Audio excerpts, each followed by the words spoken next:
Now, underlying this is another major fallacy that has to be addressed.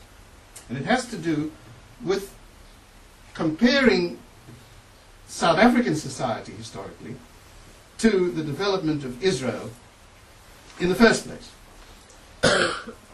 The essence of the South African syndrome, which led to apartheid as a policy, was never a clash of nationalisms. There were nationalist elements in the history of South Africa, but they were limited in the overall context. They were limited to the struggle primarily of the Afrikaners against British imperialism.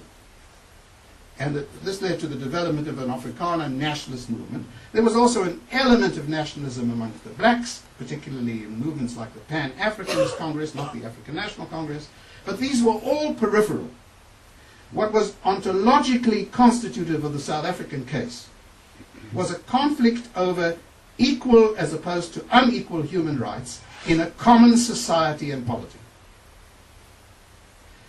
Now, this has never been the core and essence of the conflict in the case of Israel and the Arabs.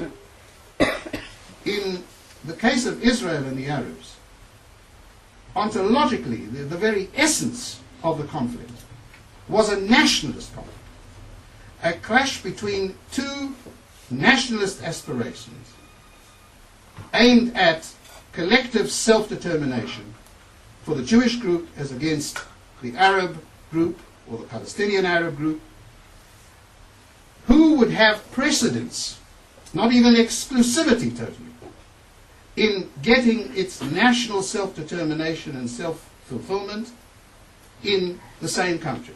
The country Jews call Eretz Israel and Arabs prefer to call Palestine. That's the core and essence. And taken at its highest level, and one should never, of course, compare the lowest level of discourse to the highest level on the other side. Taken at its highest level, at its most refined level, neither, certainly not the Jewish side, nor even the Arab side in the conflict, denied that in the envisaged state of self-determination which each claimed for itself in the same territory, the others would be denied civic rights, civic human rights. Each side said, we will give human civic rights. That was more or less at the highest level accepted. The issue was who will have the precedent right for this land, Palestine, Eretz Israel, to be the base for the national self-determination and self-fulfillment of the group. That's the issue. This was never the kind of issue that was faced in South Africa. In South Africa, I repeat, the struggle was for a shared society. In simple terms, it might be said, I'm repeating something that many scholars who have made these comparisons have made. In the Israel-Arab case, this was something that was moving towards the only possible solution, a kind of divorce. In the South African case, it was to a marriage. The two were to live together in the same society.